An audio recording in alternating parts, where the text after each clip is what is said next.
On this video, we have got Springbok legend and former flank Ian Macdonald as our guest. Ian, a warm welcome to Front Row Rugby. Thank you very much. A privilege to be with you guys. So Ian, let's start even before your Springbok career, right?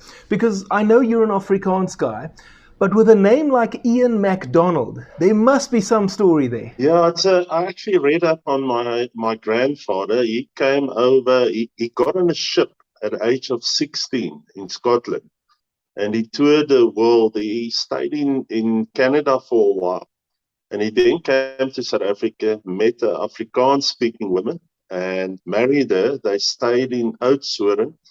And my dad, a brother, and a sister was born out of that wedding. And he passed away at the age of 53 in the operation. But he toured the whole world, and he's actually got memos and everything that he's got about all his trips and things on the ship. So it was quite interesting, and we've got his birth certificate, everything. The whole family comes from the Isle of Skye in Scotland. So I wish I could go there one day. That's in the plans to go there someday. It's actually, I'm very proud of the fact that somebody like that is in my family tree. And so he came to South Africa, married an Afrikaans woman, passed away, and my grandmother brought my dad and his sister and brother up in Afrikaans home. And that's how I became Macdonald as Afrikaans speaking. That's a great story. So Ian, let's go now to 1992. South Africa are back in international rugby. First test matches against the All Blacks. Were you expecting to be part of that squad? To be honest, I've never seen myself as a great rugby player. What I am good at is if I decide on something, I do it. And so mentally, I've always been very strong. And even thinking back, how I got into rugby was actually a story by its own. Gerrie Germishuys, who was a Springbok legend, and I knew every single player on that night. What was it, 81 tour with Raymond, Gerrie Germishuys, Karel du Plessis, all those players. And when he phoned me and asked me to come and join the Goudstad Teachers Training College, that was like somebody out of heaven phoning because I had this enormous respect for every Springbok. And I joined them there. His brother-in-law actually saw me play on a rugby week in Glacieri. And Gerrie always canvassed these rugby players at Craven Week, but one of the guys dropped him. And he was looking for a replacement. And his brother-in-law at a braai said, well, why don't you try this youngster? I saw him in this week, and a very aggressive man, and maybe he can do the job. And I joined there. And to be honest, that first 2 weeks, I said to my mum, those days we didn't have cell phones. I said, Mum, I don't know if this is going to work. I think I better come back and go to the army. And she said, just stay another week. And in that week, we started training. And I saw, but these guys are nothing.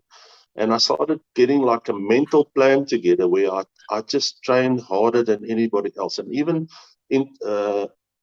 throughout my career with the Springboks and the Lions, I always made a point of training harder than anybody else. And that made me physically and mentally stronger than the other guys. And to answer your question, I was actually surprised when I was surprised when I got into the Lions side. I was surprised when I got into the Springbok side because I never saw myself as good enough. And I've got very high standards for myself. I come from a home where it wasn't easy. I always say to the guys, at one stage I fought more with other people than I eat. And it was a very difficult time in my life, but looking back now, I can now see God's plan, how it worked out for me. And if I may, the first time I played for the then Goudstad Teachers Training College in the first team, I was actually lying on a high jump mattress watching the first team play. And it was a very cold night, and one of the players in the first team got hurt, and the coach, Thijs, came looking for somebody to put on the field, and he couldn't find anybody, and he saw this boy lying on high jump mattress with his boots on. He said, "What position do you play?" And he put me on the field and he said, "Don't touch the ball and stay out of the way." And I, I got the ball from the first line out on the try line. And I went over and I scored a try, and it was a kickoff. And they had a guy in their team by the name of Herman van Heerden, and his nickname was Slachter van Heerden. And at that stage, he was passing the hell out of every player on that field. And Gautstad was actually losing that game. And I got on, and with my upbringing, I mean, fighting was fine. I didn't mind that. And I punched this guy out at the line out. And it was like a dead silence on the field. And the ref stopped the game. And I just said, "Sorry, sorry, sorry." And I gave my jersey to one of the players, and I didn't want to go into the first team change room because, I mean, I was still a young guy. I think I was 17 years old at that time. And I left, and the coach came running after me, and he said, "Monday you had training." And so, yeah, it was a lot of things, and some people will call it luck. I call it destiny. It was planned for me. And yeah, and again, I don't see myself as a very talented sportsman, but mentally I'm strong. Hey, if you're enjoying this video, why not hit the like button? You were in that team for the 27-24 defeat to the All Blacks. How significant was it for you to actually be playing in that match? Yeah, thinking back, the one thing that stands out for me is getting on that bus and driving from Midrand to Ellis Park, and the crowds next to because at that stage the South African supporters were so hungry, and still this day it's like a dream to me. It doesn't feel real, and I think most of the guys on that bus didn't feel like they were going to play their first Springbok test. And we had Dani Gerber, Uli Schmidt, Naas Botha, and I think Andre Joubert in that team that played Springbok rugby before. So we didn't have anybody to sort of blood us into this thing. We didn't know what to expect. You're on the bus, and next thing you know, you're standing on the field and you're holding your Springbok emblem, and you're singing the national anthem, and it's a blur. I wish I had 14 experienced guys around me to take me just through that process. So I think in a big way, it was unfair to all those players that played that first test because we never had a chance. And the fact that we actually got close is a miracle by itself. And then the following week, there was a test against Australia at Newlands. It was very, very wet that day. And the Wallabies, I mean, they were the world champions at the time. They handed out a hiding to the Boks. What do you think was the problem that day for South Africa? I think coaches, players, everybody, we were trying our luck. Nobody knew what to do. Not to knock the guys that was coaching us at that stage, but we had no clue what we were in for. And South Africa learned. We learned very quickly because in '95 we won the World Cup. And yeah, it was just somebody, a great thinker and a great rugby mind like Kitch Christie that we needed, and to guide us through what was needed to actually be the All Blacks, be the Wallabies. We never played these guys. I remember we played a game once in Brisbane against the Queensland Reds, and before we knew, we were down 2 tries, and we got behind the post, and the Harpy Mulder actually said, because they had a defensive systems with the rugby league, they had that background. We knew nothing about it. And he said, "Guys, let's count them. How many guys are on the field here?" Because we had no answers to that sort of thing. And if we were exposed to that, yes, we were talented rugby players. We never got to a gym. Most of the guys, I think when we did those tests of the bench press and a squat, nobody could even do that. I met a guy by the name of Tom Petranov, who was a world champion javelin thrower. And he taught me a little bit about gym. And I think I got an advantage above the other guys because Tom taught me quite a bit of things in that gym. At that stage, he was training in the gym at the Gautstad Teachers Training College. Met him one afternoon, started speaking to him English, which I couldn't do well at that stage. And he taught me, and he was a hell of a guy. And I'm very thankful for that till this day. And I definitely had an advantage above most of the guys. I remember when they first started with this steroid test. Every single game they wanted to test me. But it was just that Tom knew what had to be done to be a professional athlete. Ian, did you go on the 1992 tour to France and England? I did, yeah. And I know that you didn't play any of the test matches, but then you were back in the side in 1993 under Ian Macdonald for the France series, also going to Australia. You mentioned the coaches in 1992. What sort of differences did you observe between, say, John Williams and Ian Macdonald? John Williams was a very disciplined coach. To him, discipline was everything, and that was basically our philosophy until we got exposed to the international stage. And Ian Macdonald had a vision, and till this day, I think he was a guy that was far ahead of his times. And if you had to put Ian Macdonald and Kitch Christie together and make them coaches side, I think that would have been world champions for a long, long time, because they had a vision of what had to be done. And a lot of what they were trying to bring to us or teach us at that stage, I now see in the rugby. And so I think they were at least 10 years ahead of the time. Kitch Christie brought a personal side to rugby, which we never had. There was always a mountain between a coach and a player. You were a player and you had to know your place. And that's what we had when we first started. And Kitch Christie became a dad to the whole side, which made you want to play for him. Something that we didn't know. And another person that was really good in this aspect was Harry Viljoen. He also exposed us to that sort of thinking and that sort of training, and made us believe that we can do a lot more than what we were doing at that stage. So I want to talk a little bit about that 1993 tour to Australia now. You were in the team again for the third test. We were beaten 19-12 by the Aussies in Sydney. But it was actually quite a good series. South Africa won the first test, Australia the second, and then obviously the third was the decider.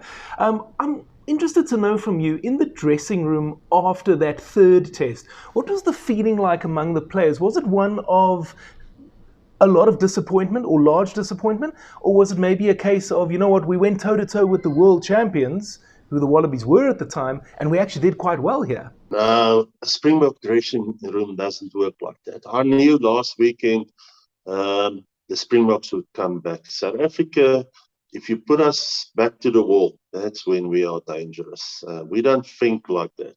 It's not getting close. You know, my wife was an athlete, and they always had this thing, yes, but I got in fifth place, but I ran a good time. And to me, I could never understand it. It's about winning. And that's the way South Africans are. We want to win. And getting back into that change room, it's a deathly silence, because you know you got so close. There was opportunities. You just didn't take it. And that's the things that keep you awake after a game like that. And I think everybody is like that. You think about the things you didn't do, not the ones you did. And that's the things that haunt you. Ian, after that tour to Australia, the boys went to Argentina. I know you didn't play any tests against the Pumas, but I was just looking through the records and I couldn't quite confirm. So I just wanted to check with you, did you go to Argentina? I was selected to go there, but I actually broke my hand in the last game before the tour, and I had to get an operation. So I never got to go to Argentina. So that was the end of that story. So let's go to 1994 then. South Africa playing England in a 2-test match series. The first test at Loftus ended in a heavy defeat, and they brought you back in for the second test at Newlands. I know that you didn't play in that first test match, but obviously given that the boys had suffered quite a heavy defeat, how determined were the players in that second week to make up for the previous result? I think if you ask any Springbok player, the one team, that, or not the one, I think the 5 teams that you feel fairly confident that you can beat is the European sides, because for some reason they are scared of us. And when you're on the field, you feel it. When you're in that battle situation, you feel it. And when they beat us, specifically with a big score like that, yeah, we feel it's painful. You don't want that, because it's like the neighbor's boy that's always beating you up, and now you grow up and you know you can take him, but then you don't. And yeah, we always felt that we could beat them. And going into that second test, that was always the talk during the week, that these guys are nothing. We can take them. They're scared of us. And we did. We just went in. And I think it's a lot similar to what happened last week with Australia. The guys just went up with an attitude that you're not good enough. You don't belong on the same field.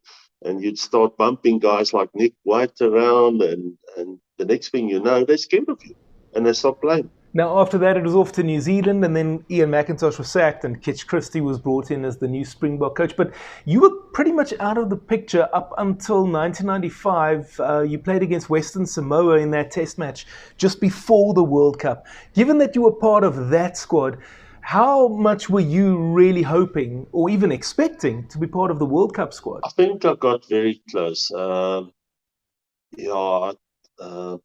There's a few stories to be told. The first thing I want to tell you is that I was called into a hotel room the night that Kitch and Morne du Plessis at that stage and Gerrie Germishuys, they were the selectors for the squad for the World Cup. So they called me in. And at that stage, I've been battling with a Achilles tendon injury for probably the best part of 4 or 5 months. And I had to get injections just to finish games and play games and things like that. And Kitch just said to me, Ian, you know I love you. You know that I think you're the best number 7, but I cannot take the risk of taking an injured player into this World Cup. I don't know what to expect, and I can't take the risk. And this is just to explain who Kitch Christie is. After the World Cup, probably a year before he passed away, I got a phone call from his wife, and she said, Coach wants to see you. And I think by that time, he probably knew that his end was coming. And so I went there. My wife went with, and so we sat by his bed, and he says, Ian, I don't have much time left, but I want to fix this before I go. And he said, I made a mistake. I should have taken you. So, up to that day, I always felt hard done by, and I had this thing inside me. But that day, it all went away. I know today that I was good enough, and I was told by the guy that decided not to select me that he made a mistake, and that is Kitch Christie. And yeah, I haven't told people this story before, but that is what happened. Oh, that's incredible. Thank you for sharing that story with us, Ian. So let me ask you then, throughout your career, who was the toughest opponent that you came up against? Yeah, I think we played a lot of rugby in the domestic era, where we played amongst each other here in South Africa. And I must say, Val Bartman was when you played him, you better bring your A game, otherwise you're going to come second. So he was, and when we played him, Kitch Christie always said to me, you just keep Val busy. We'll win the game. That's your job. Keep him busy.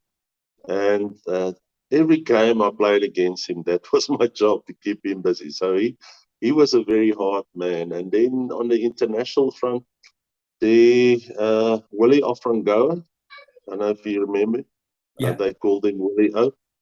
His job was a pile driver, whatever that is. So he was a strong man and a hard man. And then I think Michael Jones also made a big impression on me. He was a never-ending 100% player. Yeah, some top names that you've mentioned there. I stand to be corrected, but I think Willie O was part of the Wallabies team that won the '91 World Cup. But I do recall he played against us in the '95 opening match. So Ian, I always like to finish with something a little bit more lighthearted, a little bit funny. And so on that note, I'm going to ask you if you could share a funny or memorable moment with us from your time with the Springboks. Putting me under pressure. You're kicking up and unders here. Yeah, there was a stage where we went through a bad patch at the Lions, and we got a lot of different coaches, Alpies the Toy and Derek Minnie. And then they brought a guy by the name of Alex Wiley, who was an All Black coach, to come and coach us. And he was supposed to have this magic wand. So, but we struggled even with him there. And we had a scrum session one afternoon, and we were up against the scrum machine, and we were going for like half an hour, 40 minutes. And Kobus Wiese was in a pack of forwards. And eventually, while we were packed down, Kobus let a fart go that was one of his specials. And Alex Wiley walked around the back, and he walked into this thing. And he just stopped dead in his track and said, "Who was it? Who was it?" And we all broke up, and we were scared of this guy because he had a reputation. And Kobus said, "It was me, sir." And he looked at him and he said, "Can I bring you some paper?" So that was one of the things I can think of quickly now. Yeah, I loved rugby. Still to this day, I love the game. I love the people that play the game. It's a certain type of person like yourself that's interested in this game. The people in the rugby world are good people. They're strong men. They are the people that South Africa need to have a future. And I think there's very few battlegrounds left for young people in South Africa where they can become warriors and train. And I think rugby and sport, probably in general, is one of the few battlegrounds left that we can grow men. And I love what rugby did for me. I love what it did for my sons. It's a great game. And it's a game for men. Absolutely, it's a great game. We love the sport. Ian, just before I let you go, I have to share this with you. In terms of the guests that we've had on Front Row Rugby today, I think you are now the third person to mention Kobus Wiese's name when it comes to something funny or memorable. So clearly, he was one of the practical jokers in the squads. I can't tell you how many times we laughed together, and yeah, he's one of the guys you love to be around because you know he's up for a laugh. There's something going to happen. I remember me and him walking through Sydney's shopping centres and him joking with the Chinese people. They're running up to them and then they fall down and things like that. It was just, you know, we had some good times, and there's good people in rugby. Kobus was one of the characters, and yeah, it feels like yesterday. It doesn't feel like it's years ago. And I still got a soft spot for people like Kobus, Gavin Johnson, those people. Great people. Ian, that brings an end to our conversation today on Front Row Rugby. I want to just say thank you so much for being here. It was lovely having you on. Thank you very much. Pleasure. Last time on Front Row Rugby, Corné Krige was our guest. You can go and have a look at that video. It's appearing on the screen right now. Next time, Willie Hills will join us. Thank you so much for watching. If you enjoyed that video, why not tackle the like button? You can also subscribe and hit the notification bell so you don't miss any content from Front Row Rugby. See you next time.